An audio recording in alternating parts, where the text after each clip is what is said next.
About you? Do you like girls?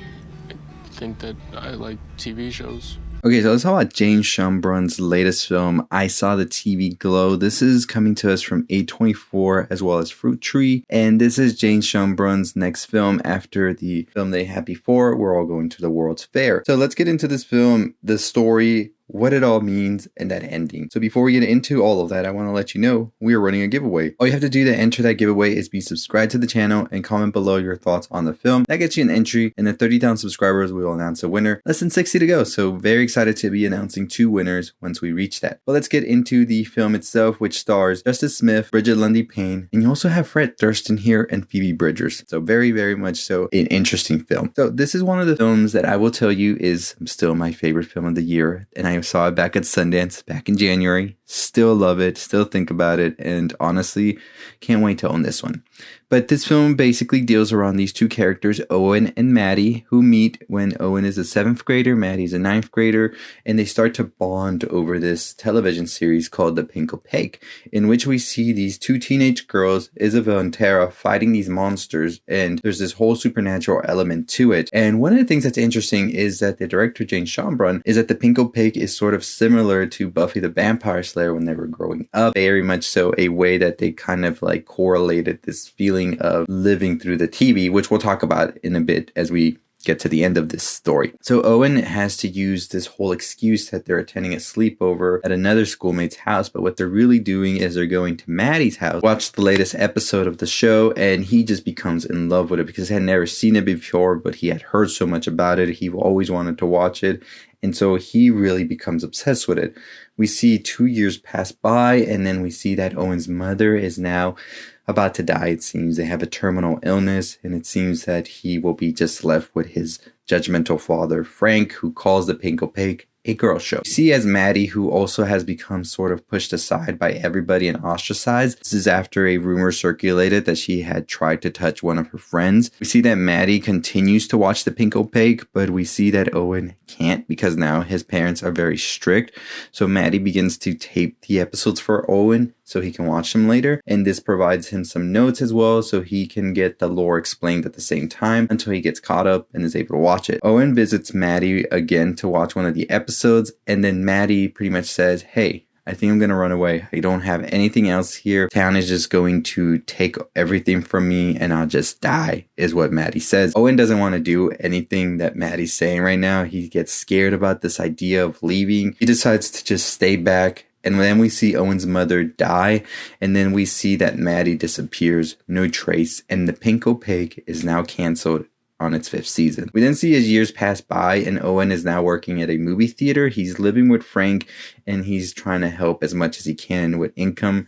We then see that Maddy then appears again and wants to speak to Owen after all of these years. At the bar, Maddy then tells Owen that the world of The Pink Opaque is actually real, and that Owen and herself can go there. Owen watches the tape of the finale and he sees as Isabel and Tara are mortally injured and buried alive by the main antagonist, Mr. Melancholy, who reveals that Isabel has been living Owen's life unconsciously. Owen shoves his head into the TV as he panics seeing this, and Frank forces him out of it. Then find Maddy and Owen inside this inflatable constellation dome, and she tells him about what she actually found out about how the Pink Opaque is real. She says one day she paid a stranger to bury her alive, and the prolonged entrapment caused her to appear in the Pink Opaque as the character Tara, and that's where they picked up from the series finale. She tells Owen that he needs to bury himself alive and join her in the Pink Opaque as Isabel because that's who Owen really is. He gets scared to do this and just shoves her, and he goes back home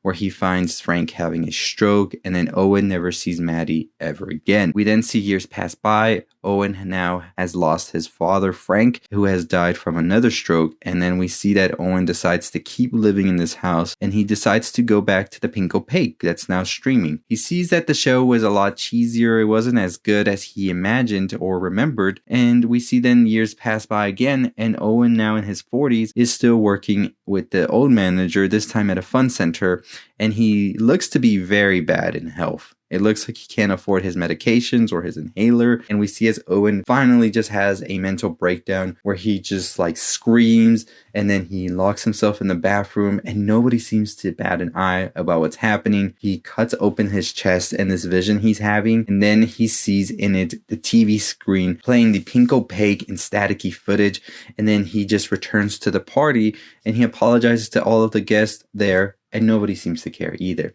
And so from my viewing of this for the first time in Sundance, clearly this is a trans allegory about finding yourself and who you are throughout these decades and sort of like trying to repress the real you throughout the whole like decades we were with Owen. Owen never wanted to address that they may in fact be Isabel. That's who they really are. And you could kind of see the pink opaque was actually Maddy and Owen projecting what they wanted their life to be actually, but in the reality they were at in this small town, they weren't really able to be out in front of either their family, their peers, or friends and all of that as they wanted to. So when they watched the pink opaque, they were able to project themselves onto the TV as these characters of Tara and Isabel. And at the end, I think then we see Owen just completely break down because they've been hiding this for so long and they need this moment to really look inside themselves, which Owen literally does when they cut inside their chest and they see that this is still inside of them. They know that this is who they are. Kind of gives them a moment of a breather, clarity, but at the end of the day, it's still put back inside and Owen is still Owen on the outside. They're not really who they want to be. And I think one of the interesting things at the end, it makes it so much powerful, is Owen is apologizing to everybody. And this is something that Jane Schoenbrun really talks about a lot. Well, and I'll read some of the interviews that they actually did. Jane Schoenbrun talked to Entertainment Weekly and said, "We're watching a film where characters are watching television many times, so they are literally seeing the TV glow. And what they see in childhood when the TV glows is like a portal to a place and a reality and an identity. Perhaps even one that feels, as Maddy says, more real than real life and feels more important and vital and magical. I think most importantly, this is the place where they're slowly approaching adolescence and adulthood. See happen though is repression really sets in. The show is cancelled. Maddy disappears. Owen's mother passes away. These three maternal signals that are nurturing him are stripped away, and he begins this deterioration that, of course, tracks him over a long period of time, where he doesn't have the courage to conjure that glow again anywhere except the screen. And now the glow that's coming from the screen feels sinister and limiting, and he feels perhaps trapped. It's almost become this prison, coping mechanism that's no longer doing the job. After half a lifetime of resistance, when Owen finally sees that glow inside himself, and to do so, he literally has to open himself up and see the heart that's been taken from him, and see that it's been replaced by the signal that could be something beautiful, but also carries the ambivalence and sinister nature of the emptiness of the glow. The thing that it's representing what isn't there inside him. This was my attempt to capture the ambivalence and overwhelming joy and possibility, but also things that feel sinister and terrifying about an A-crack. The moment when, as a queer or trans person, you understand that you aren't yourself and that you need to become something else to conjure that magic that was maybe there in childhood and maybe there in other moments of life. Conjuring that magic inside yourself is going to require a lot of fundamentally intense, unpleasant, terrifying, but hopefully also liberatory action that is impossible to do externally through a screen. It can only come from inside oneself. So, it was there from the beginning. The film is called I Saw the TV Glow, which is my way of saying I saw the TV glow inside myself, and it took me almost as long as it took Owen to finally see it.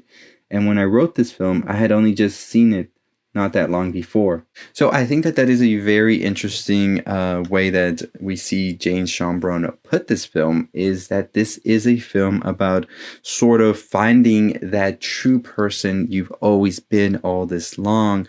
And it is indeed a trans film about somebody who hadn't felt themselves for this many decades, and they are just so to the point of a breaking point, and they finally are able to open up literally and see that they are who they are within, and that's who they've always been this whole time.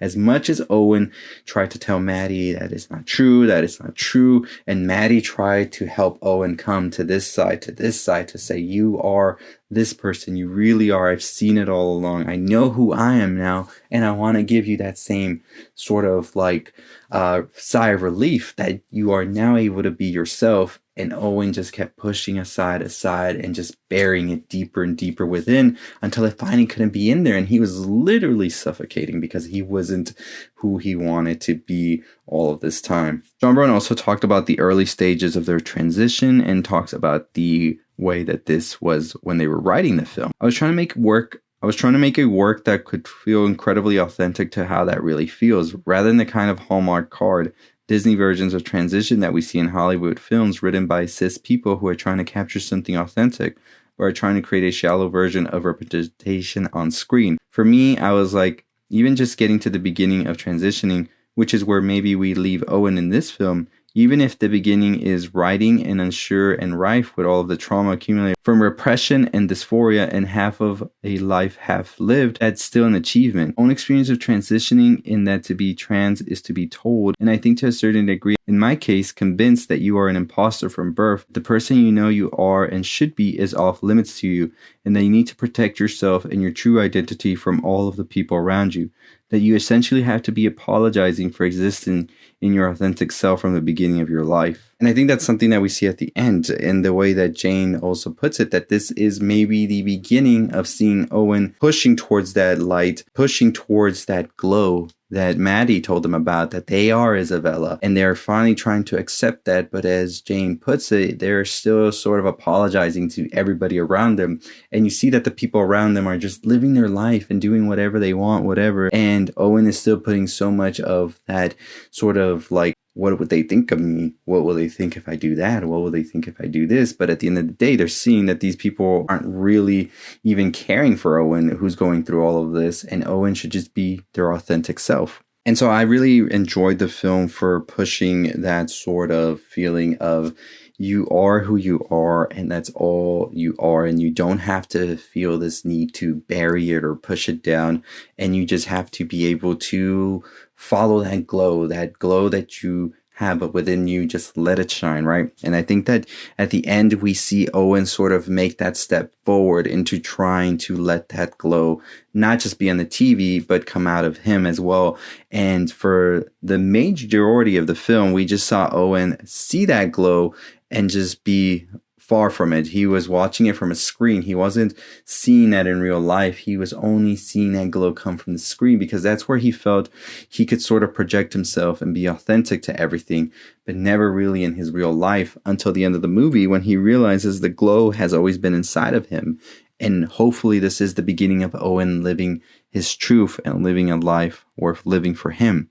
So overall, I really do think that this is a film that is so powerful, honestly. The music, the score from Alex G, Jane Schoenbrun's directing, from also we have Justice Smith's acting. Brigette Lundy-Paine delivers one of the best monologues in a long time. And this is just one of those films I could definitely talk about a lot.